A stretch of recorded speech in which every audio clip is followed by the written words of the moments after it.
separated your deep ball from everybody else? My deep ball, it has a little secret sauce to it, man. Never get too high, never get too low, but just keep moving. The whole story is Carlos never beat me in any kind of sports in high school. Welcome to the Orange is the New Black podcast. I'm your host, Ace Boogie, joined by my co-host, Zim. Zim, say what's up. What's going on, world? How y'all doing? We got a big win tonight, 8-6. Who Day? We are here. It's a weird feeling, winning a game and not being overly excited about it. I guess that's just my vantage point. How do you feel about the win tonight, Ace? I'm overly excited about it, bro. Really? Just because, especially coming off of watching that Ravens game. I don't know if I'm pretty sure you probably caught the end of it where they try to go for two again, a second week in a row, don't get it. And so for us to have the position that we're in boys now over there is good. But the only thing is the Browns game still isn't done, right? So a lot of people are saying first place in the AFC North and all of that. We got to wait and see what happens tomorrow after probably around 7 o'clock once that game is over with them and the Raiders, because the Browns, if I'm not mistaken, they still have the tiebreaker over us with the head-to-head for the first in the AFC North. But I'm just glad to be back in the winner's circle, bro. Like, we talked about it. It really reminds me about what we talked about early on in the season from the get-go. Get a dub. Just whatever you can do, just get the dub. A dub is a dub. They went out and got the dub. Like you said, it wasn't the sexiest one. It wasn't something that you could be, super excited about. But I think it was exciting in different ways, especially when Trey Hendrickson comes through and blasts us through there at the end, and then Ogunjobi gets the other one. You almost get the interception there at the end by Mike Hilton. But to your point, it was one of those games where the Bengals continued to be inconsistent offensively, especially in the first half, not really putting up many points there. And then at the end of the game, I talked about this on Twitter, talking about Zach took a gamble. I really felt like after what happened last week that he would try to go for it on that 3rd and 8 with the pass there.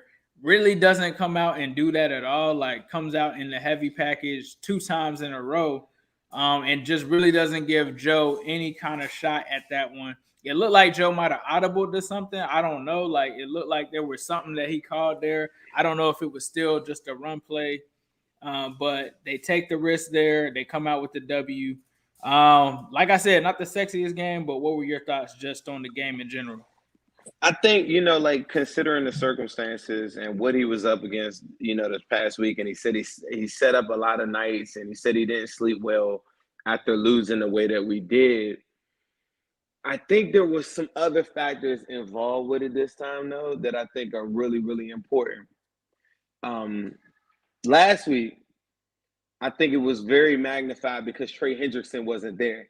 So without him, the pass rush just does not get home like it was. I even had a tweet right after the game, and I can't help but to think Jimmy G would have never gotten in any of those situations if Trey Hendrickson is there. Like, him there, I don't know if the Bengals fans just think or notice. I think this is one thing I was super wrong on before the season, is that I didn't have this belief in this pass rush. These guys are second in the National Football League in sacks. And I think while we're watching the game, there are times that I'm like, Dad, they should put more pressure on them. I think today, nobody was comfortable. Teddy was never comfortable. Locke was never comfortable. Even though he had a couple passes, in that whole run, and their receivers failed them with some key drops in this game. I thought the Sutton drop early in this game, he beats Trey Waynes on his back foot, and if he catches that slant, I think he might go house on that play. If y'all get a chance, go watch that play. It's like a 3rd down in the first quarter, but that was a big play. But I just think the circumstances were a little bit different, where I think it's not as bad on Zach. But the problem is, it's happened 2 times before. Right. So then he says, no, I'm going to just do it again and put it on my defense. And I thought that was wrong. But I will say this. You have an incomplete pass there. You're aiding the offense a lot. And that's one thing that everybody has to take into consideration is, you could go for it. Not go for it, but you can put it in Joe's hands. But if he gets an incomplete pass there, you're giving them, I think we're right after the 2-minute warning. So you're giving them like a minute 50 or something like that. Right. And saying go down the length of the field, score a touchdown, which is much different than a minute and 12 seconds. Right. Or a minute and whatever the hell, it was like a minute and 8 seconds or something. So that is a big factor that people that are really, really mad at Zach probably after doing that. And I don't think it's fair to the defense, but the defense balled out. Like absolutely pretty much pitched a shutout. And I talked about Zach having a rhythm for the game and stuff like that. I thought that if you're paying attention to the rhythm of the game, you're paying attention to the defense as well. It doesn't just go on the offense. And I think he saw the rhythm of the defense. Like there was nothing that the Broncos could do, except I was very scared of them going deep and getting a pass interference call or something like that. I'm very leery of that type of stuff, like in the games, things that I can't control. I just thought that they want to run. I said that all week. I respect the hell out of Judy. I respect the hell out of Sutton and Patrick, but I know that they don't want to do that as a coaching staff, and that in itself just takes away that ability to do that. I think Drew Lock is a wild card, but I think the coaching staff was like, nah, like don't put the ball in harm's way. And I think for fans, y'all got to pay attention to this too. We all preach ball security all week. Joe, we saw it all day. He was way less willing to pull the trigger on those tight window throws, and we got what we wanted. A lot of people said, "Don't turn the ball over, you win." We didn't turn the ball over, and we won. And I think a lot of throughout the game, that had to be the game plan: is make Denver beat you through passing, and Zach carried it all the way out to the end. I will say that. Nah, that's facts. Couple of super chats here. DJ Mister with his weekly super chat. Appreciate that, bro. $4.99 says, "Who Dey all day?" Yes, sir. Is it too early to give a grade for the overall performance? I think so at this point, just because we got a big game against Baltimore next week. So I think once we get through these next couple of weeks, we'll definitely be able to give an overall grade for the performance. But I think so far they've exceeded national media expectations for sure. Got another one from Jacob Leroy, $50 super chat. Appreciate that, bro. Appreciate the support. He says, man, that win was stressful. It was, but when you wake up tomorrow, you're going to be in the winner's circle. So none of that even matters. A win is a win. That's what matters. LeVar Hollis, $5 won. He said, if we only beat the Ravens, they can't take back the division. Only the Browns could at that point. If the Browns lose the next 2 weeks, we take the North. So that's major for people tracking around the division and things like that. Got another one from Shafi Cool alum for $2. Jackson Carmen or Hakeem Adeniji. I mean, Jackson Carmen, and shout out to my man Fred, bro. Like Fred did his thing today. I saw him on several key plays, pushing some things in the run game, doing some things where a guy almost got Joe Burrow and he pushes the guy to pancake him out of the play so that Joe can run. So I'd have to look at the film. I didn't notice Jackson Carmen, so that's always a good thing when you don't notice one of your offensive linemen making any mistakes. I don't believe he had any penalties or anything like that. We'll have to see because I think Adeniji just was hurt, so he didn't come back into the game. Didn't see anything there. Paul Severance, $5 super chat says Bridgewater is at the hospital and has movement and all his extremities. So prayers up to Bridgewater. I was really like, it looked like he was having a seizure. Yeah, really, bro, that was it really scared me. That scared me. Very scary moment. So definitely glad that he's good. Love from the pornographers. Can't wait for you and Perna to collab. Definitely shout out to Brandon Perna, man. It was a dude that I was gonna do a collab with on a preview for the Bengals and Broncos game. He had a child that had to go to the hospital, so we couldn't do that. But during the stream, they rated the chat. He sent love. So shout out to them over there. Eric Ryan for $1.99 says Zim and Ace the GOATs. LFG, big game next week for sure. Who Dey? Let's go. You guys are killing it here with the super chats. Love you guys. Zim and Ace, big dubs this week. Let's get it. From my man JC Kirk. Herman, I can't even say your last name, bro. For $2 says at some point the offense needs consistency. Hey, we talk about that week to week. Every week. That's some Ace preaches every week. I'm gonna tell y'all why these super chats going crazy, because you boys and girls is ready for some playoff football. That's what that's telling me. Facts for sure. But like Zim said, Definitely making sure that we keep them in a position that's uncomfortable for them, which is passing, like Zim said. Jerry Judy, no that had catches to be in the the game game. plan. Cortland Sutton But continues to struggle, doesn't get any catches. And like Zim said, I remember a couple of catches bro. that he could have had that would have changed the game. I think there was one with Mike Hilton where he beat Mike Hilton, but he just couldn't come down with the catch there. They started to go to the tight ends. That started to worry me a little bit later in the game. That's what they want. That's Albert what they want O and all of that. That was worrying That's me what for they a want. second. That's what they want. If they would have got the lead, I was really scared because the defense was starting to wear out a little bit, but they came up so great. Like Zach put them in a tough spot. I want to credit Money Mac franchise record too with the 50-yard kick, 58-yard kick. Yep. I've said this a lot of different times that they put Money Mac in some bad situations. I think earlier in that type of situation, I think from a confidence standpoint, it's like we trust you. We're going to throw 20 yards and we're going to put you right down the middle of the hashes, high altitude. And I know that the kick is really, really far. Whether he makes or misses, I don't think as a Bengals fan or anybody, I'm looking back and I'm saying, dang, why did they, like they were playing for, like you saw the Broncos played for a field goal and a McManus 51-yard miss. And had they just been aggressive, they probably would have gave him a 40-something yard kick in hindsight. But as it was playing out, I was like, you don't play like that and put your kicker in a bad situation. So some of those kicks early in the year, I thought they did it, which was very different than giving your kicker a shot. And that's a big difference from a mental standpoint. So credit to him. That was a big kick. That was a huge kick. And I think that gave them a little bit of leeway because you saw when the Broncos came out, they tried to start passing too. I think the Broncos came into the game and said, we're going to try to throw on first down to see if we can get them to move their alignment. And the Broncos didn't waver from that. And Broncos did have some plays of success. And I think against a lot of other teams, y'all got to pay attention to this. The Broncos probably bust off a couple of those runs and run for like 2-something because they got some horses, bro.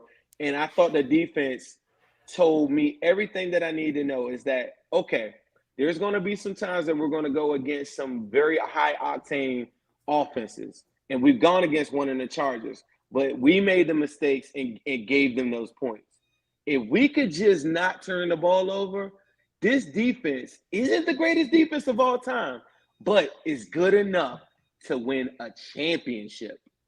The offense today, though, let me tell you, did not play good enough to make any playoff run or anything. They just did enough, and Joe Burrow moved the chains on third down. This, to me, today, the game that I saw today, is what I thought I would see from Joe Burrow last year when I used to be like, man, all they have to do is just let them manage, be competitive in games, move the chains on third down. Joe Burrow did that today. And it's going to be some ugly games like that. And I think people will be mad the same way they don't like Jamar Chase. Some people, they're going to get mad because the Bengals didn't win the way that they wanted them to win. Like the Bengals didn't win the way that I wanted them to win. But it doesn't matter because the Bengals won. That is very key because I've seen a couple of comments or I know people are probably thinking, man, Zach let us down on da-da-da-da. And it didn't happen the way you want Joe Burrow to walk off this gunslinging hero. He ices the game. I'm with you. But it worked. And I think the overall strategy is find the rhythm of the game, understand the rhythm of the game, and understand what you see. And he saw that the defense was going to carry it. And I think the decision for him not to pass on 3rd and 8, I think if it's an incomplete pass, they still win the game because Drew Lock and them did nothing on that drive. But that's in hindsight. And I just think that some people will be like, Zach is not putting them in position to win. You can't have your cake and eat it too. Joe didn't go and risk the ball anytime today. No throws were like dangerous throws because the game plan was make them beat you with the pass. So you can't come back later on and say, hey, you know what? Like they just, man, he's got to unleash Burrow. Say you unleash Burrow and he turns the ball over. That's all it would have took for the Broncos to win that game tonight. Understand that.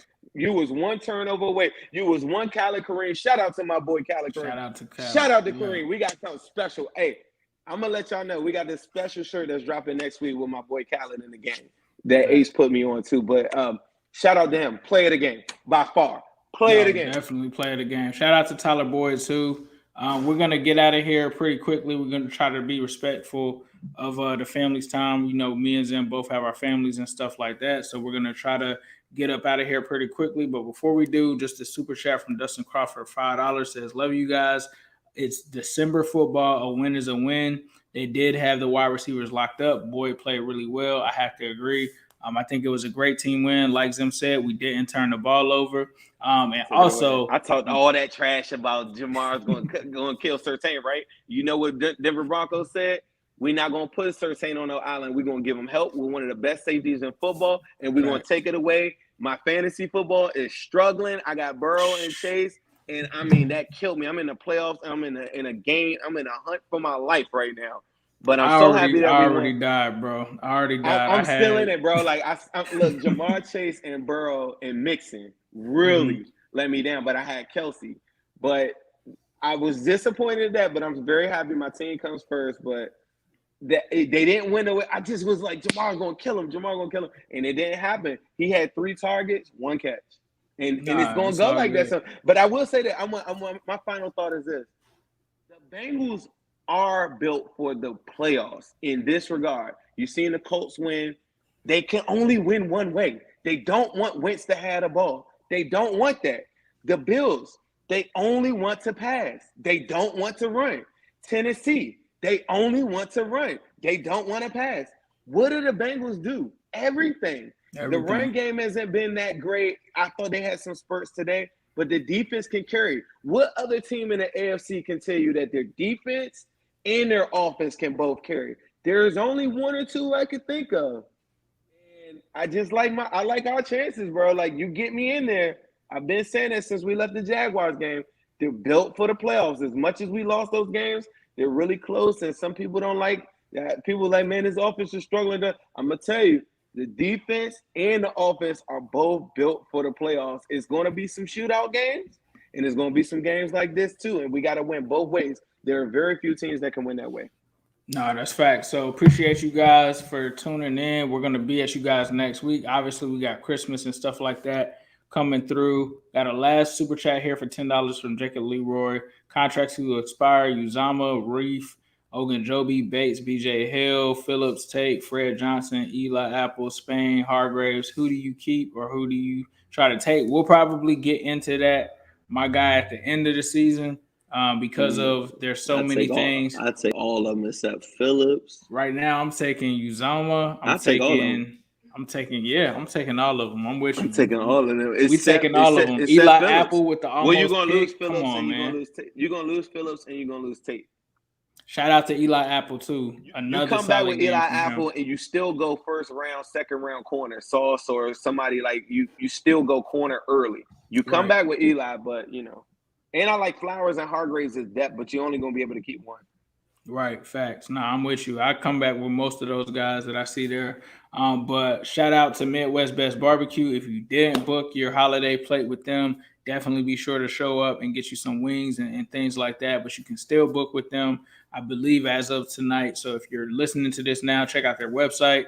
And hit them up, get some wings. But of course, we'll end this with a yes. Sirski! Hello, world. What separated your deep ball from everybody else? My deep ball, it has a little secret sauce to it, man. Never get too high, never get too low, but just keep moving. The whole story is Carlos never beat me in any kind of sports in high school.